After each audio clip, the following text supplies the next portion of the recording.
Қайырлы күн достар, сіздермен Айсұлу. Бүгін сорпада дайындалған тефтелидің рецептімен бөлісетін боламын. Алдымен фаршымызға пиязымызды жақсылап уақтап турап, үстіне дәмдеуіштерімізді, бұрыш тұзымызды дәміне қарай салып, оның үстіне суда мұқият жуылып алған күрішімізді саламыз.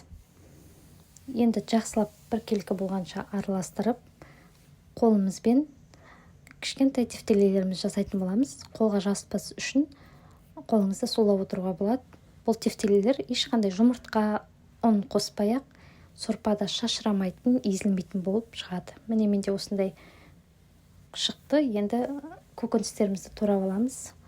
Бізде картоп, сәбіз және пияз. Осындай өте уақытамай турап аламыз.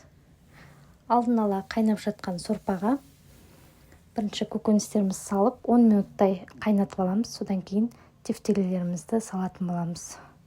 Жалпы 20-25 минут пісіп шығады.